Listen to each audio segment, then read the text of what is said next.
Welcome everyone to the Procon JCC Excellence Showcase. This afternoon's programmatic excellence session is Parent Panel, Empowering Community Through Expert Knowledge from the Jewish Community Center of the Lehigh Valley in Allentown, Pennsylvania. My name is Sarah Koffler, and I am the Early Childhood Education Specialist at JCC Association of North America. I want to start by letting you know that this session is being recorded. We understand that some people do not wish to be recorded, in which case, feel free to turn off your camera, though we do encourage you, if you're comfortable doing so, to stay visible so we can feel as if though we're all together. We received an outpouring of submissions for this showcase, and while there was limited space at Procon for presentations, we will share a post-conference digital library of all of our submissions. We will be holding a question and answer at the end of today's session. You may choose to hold your questions or drop them in the chat during today's presentation. And with that, I am delighted to welcome and turn it over to today's presenter from the JCC of the Lehigh Valley, Ali Wiener-Avraham, Early Childhood and Jewish Education Coordinator. Thanks, Ali. Thank you so much, Sarah. I'm actually going to start my session today with how I start every parent panel, and that is Shalom and thank you for joining me today. My name is Ali Wiener-Avraham. I am the Jewish Education and Early Childhood Education Coordinator at the JCC of the Lehigh Valley in Allentown, Pennsylvania. I myself am a parent of 2 young children and wear plenty of hats in our community as a teacher, educator, and support for our teachers and parents within our community. I wanted to give that to you so you can get a little bit of an experience of what the parent panel is. And I'm also going to share with you a video. I'm just going to, here we go. Hi, I'm Ali Wiener-Avraham, the JCC of the Lehigh Valley's Jewish Education Coordinator. This year, we launched the Parent Panel, which makes parenting support easily accessible to everyone in both our local and extended communities. Parenting is hard, and there is no need for any of us to do it alone. The Parent Panel is a semi-monthly program held virtually on Zoom and Facebook, which empowers parents and caregivers by giving them the tools to find the next positive step in their home, school, or classroom. Topics and panelists change for each session and range from current events to new trends to traditional developmental subjects, appealing to parents, grandparents, caregivers, and educators. For 6 months, we have had over 1,000 touch points through this program, which continues to grow with each session.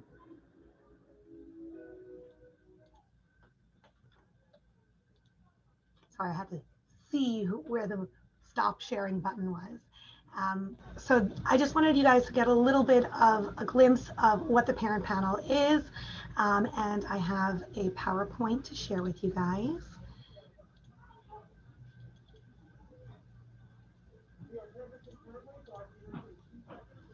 So my name is Ali. The parent panel was an idea I had way back when I first had my first child, and I didn't know anything about parenting. So I always wanted to learn more about parenting and more about what there is when it comes to development, when it comes to education, anything and everything. For this program, I felt that it was a perfect opportunity after we all are stuck at home because of COVID, because now I could reach more people. The target audience for the program are parents, caregivers, and educators. And really anybody, grandparents. I have tons of grandparents that come on all the time. The impact that it's had has been amazing. Volunteer opportunities have come up for parents, for our community members. Our reach is for parents, families, and caregivers, and we've reached 100 points plus. But really, it's more than just who attends the Zoom and who is in the Facebook group watching or watching on live, because a lot of people go back and watch it later. The beauty of this program is that it is totally free. Everybody is volunteering. The only thing you need is somebody to run it. And that comes down to how can you do it in your JCC?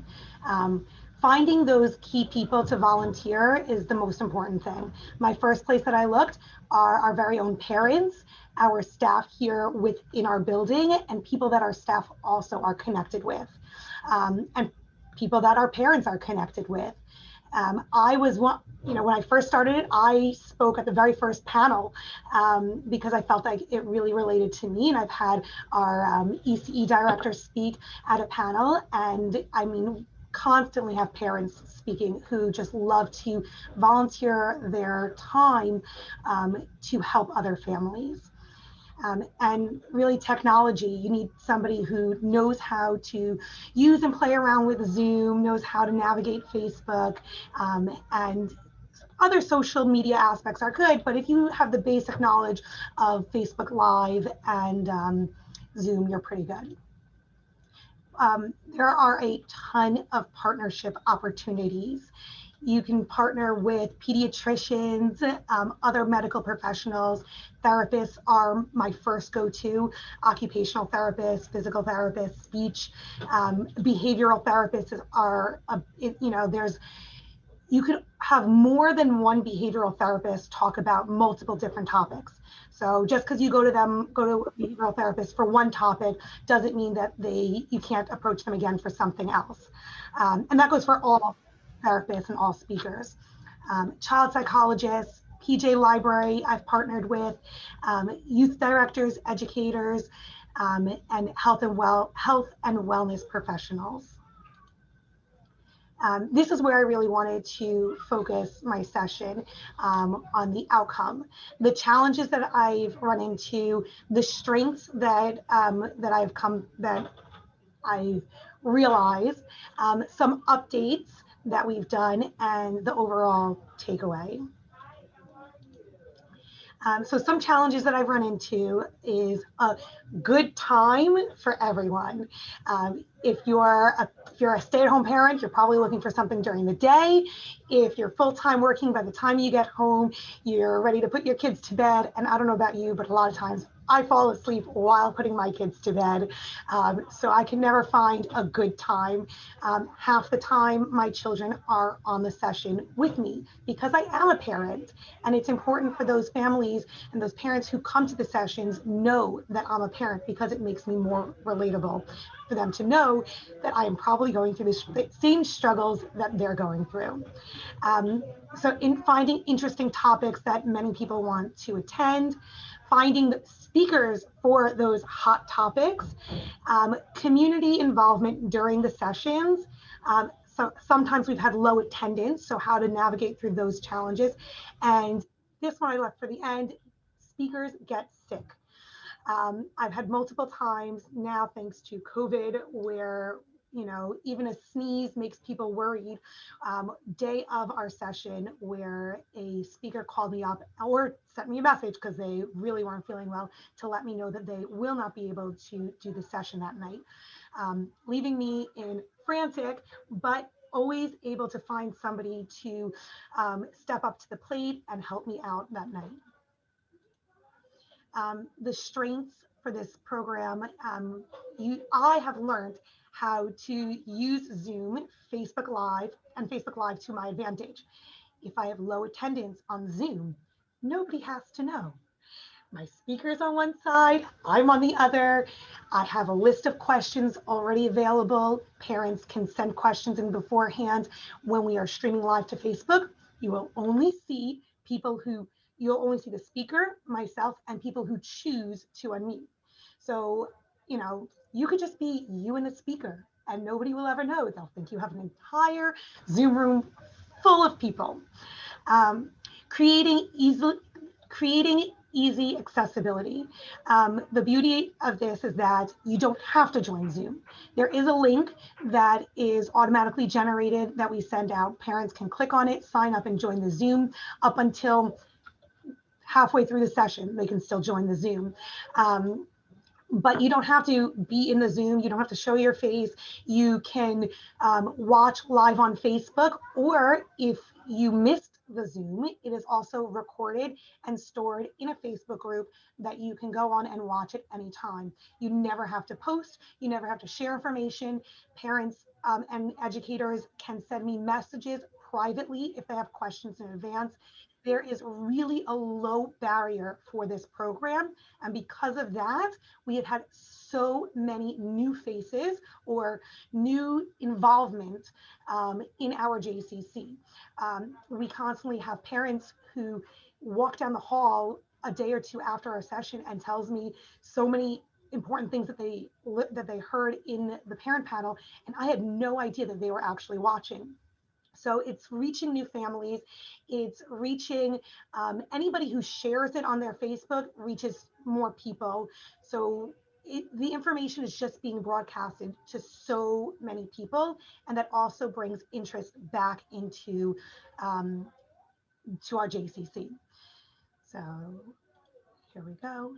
Some updates we've made since I submitted this program is that we added that Facebook group to store all the old recordings, opportunities for panelists to post information there before or after the session, and for parents to ask questions before or after a session. New programs are underway as a result of various sessions, including some inclusive programs that we're working on. Classroom teachers and families adapt new techniques in their classroom, and community members, before now, approach me to offer up their expertise in certain subjects in the field. And some of the takeaways are the lowering the barrier to entry has increased participation in our family programs at the JCC, personal relationships within the parent panel community, Lehigh Valley community, and our very own JCC, and really gaining a deeper understanding on the various topics. And this is me. So I know I spoke pretty fast. I wanted to leave a lot of opportunity for some questions. Sorry. So if anybody has any questions, I'd love to hear from you.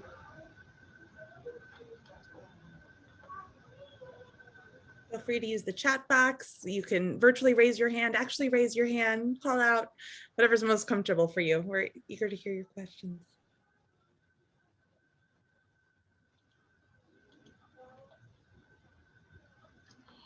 No one has any questions for me? It's okay. When I run my panel, I usually meet with the professional or the speaker beforehand and write down a whole bunch of questions that I have or that may come up. Allie, I see a few questions coming in through the chat box if you're able to see those. Yep. Do you have a parent committee helping with the programs? With this program, no. The entire program is run by me. And the next question is, were speakers ever paid for a speaking fee? No. Everything is completely volunteer. I have reached out to speakers who have said, like, I'm sorry, I can't. This is my profession, and I need to get paid for it. And I respect that completely. And I usually ask them if they have some advice for me on who else to reach out to.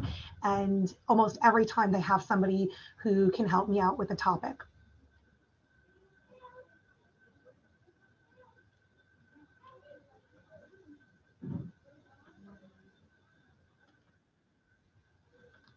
Any other questions? I know I spoke really fast. One just came in about the range in attendance.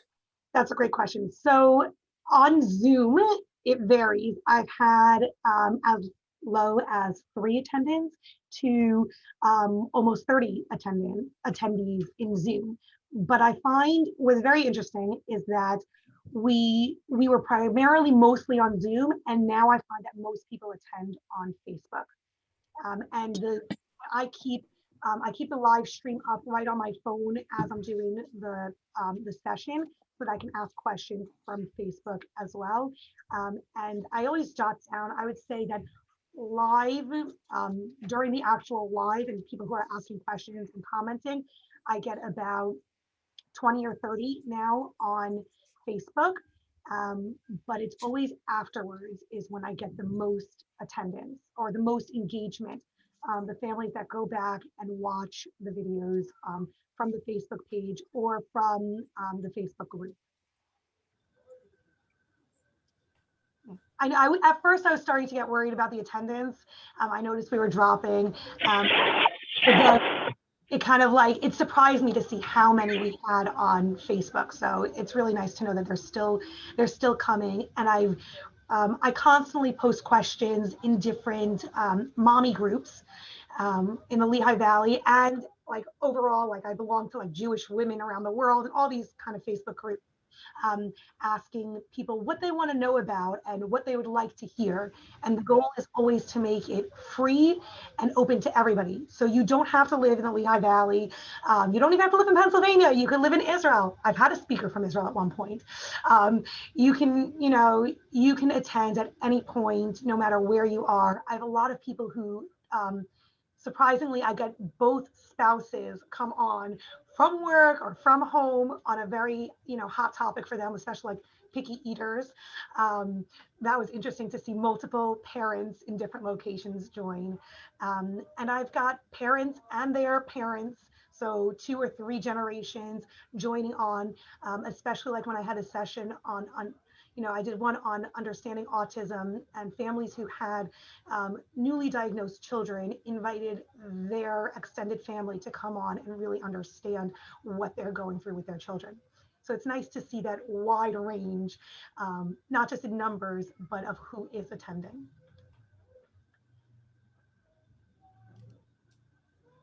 I know somebody unmuted before. I didn't know if you had a question.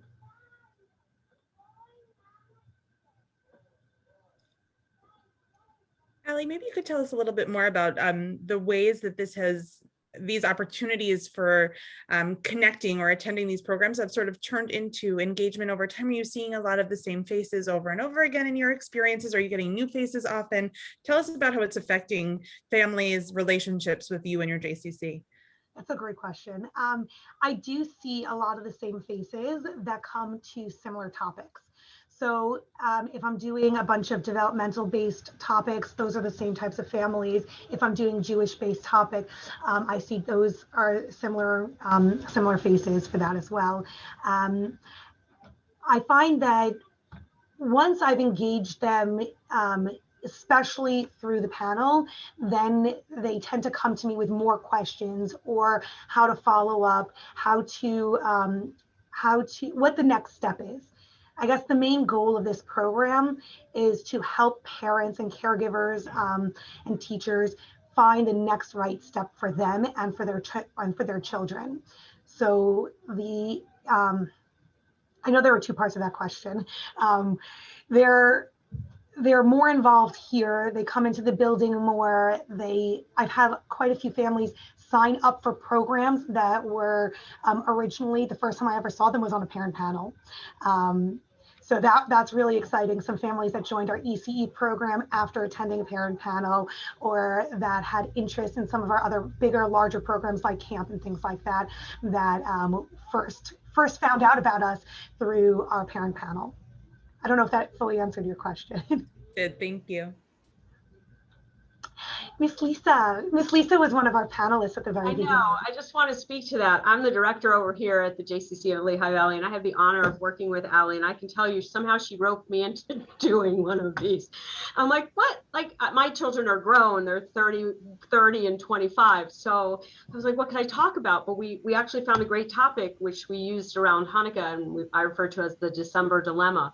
But I can tell you, thanks to Allie, I was able to navigate the whole Zoom thing. I was a nervous wreck, but she's awesome at what she does. I'm selling her right here, but she does a tremendous job, and we absolutely appreciate everything she does here. Thank you so much, Lisa. And on that note, when I meet with the panelists, I always go through how to use all the features that they might be interested in using, because I do get people who are nervous. I've never used Zoom before. What am I supposed to do? And I take notes of what their strengths or struggles are, so I can help guide them through the Zoom session as well. And sometimes we've done an entire pre-session. Like we would sit down and have an hour and be like, okay, you want to run your presentation through me? Go for it. You want to show me your whole PowerPoint and you want to, give me your speech? We can do that. So I make sure that the panelists are very comfortable before the actual session. My sessions they're scheduled for an hour. But lately they have gone on longer than that. And I always let the panelists know it's up to them. If they want a hard stop at 9 p.m., then I will, I'll make sure to say, thank you so much for your questions. Make sure to add them in the Facebook group. But if they're open to staying on later, the last 2 sessions have gone on. One was 2 hours long and the other was an hour and a half. And people were still asking questions, still interested. The next day, questions were still coming in. So there's always opportunity. I also link the speakers in our Facebook group, and whenever I send out messages, so that people can reach out to the speakers. It's an opportunity for the speakers to also, I guess, build their business as well. If they have a private practice or a program that they do, it allows them to have new connections as well.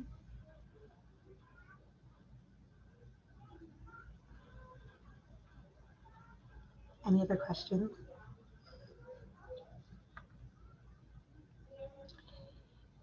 That's okay. I can keep talking about the parent panel. I love the parent panel. Just the other day after I had my session with Sarah, right after we spoke, I heard a parent walking in the hallway and I quickly got off and I went to her and I'm like, hey, I'm like thinking of my new topics for next session. Any idea of what I can add or what people are interested in? And I knew that this parent is an educator and works with, she's a counselor. That's what it is. She's a counselor in an elementary school, but she has a background in behavioral health and ABA therapy and all this other, a wealth of knowledge. And within less than 24 hours, she had lined me up with, I think, about 7 or 8 speakers and new topics for the next session.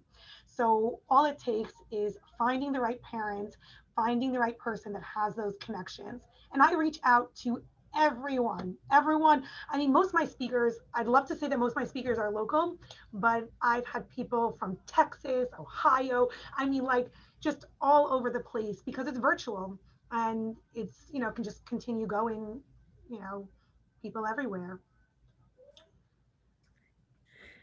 Allie, I'm wondering if you're comfortable doing so, perhaps sharing your email address in the chat box. So if anyone does have follow-up questions after today's presentation, you can always find Allie's contact information on SpotMe, and this recording and the presentation will be posted there as well. But I am sure I'm not alone in saying that my head is so filled with new ideas and inspiration for ways to take some of these ideas and put them into practice. So hopefully we'll be able to follow up with you a little bit more. I do see that one other question just came in before we wrap up.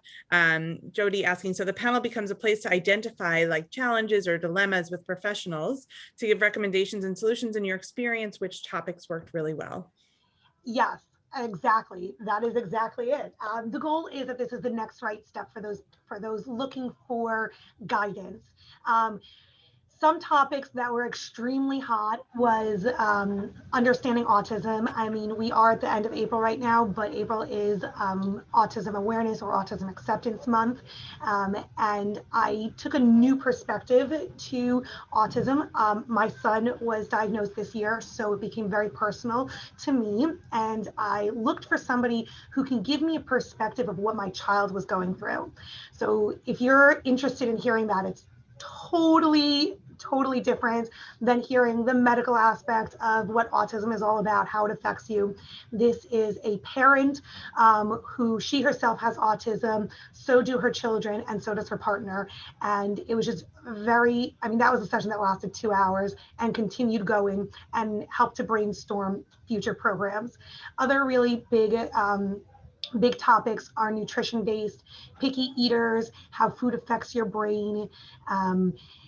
Other really big ones were mindfulness, anything related to health and wellness, and understanding some of these new these new diagnoses like sensory processing disorder, developmental delays. I know that's not new, but new to parents, or new letters out there. I make sure to always throw out something interesting that parents want to know about and are questioning, like, maybe that's my child and maybe I should find out more about it.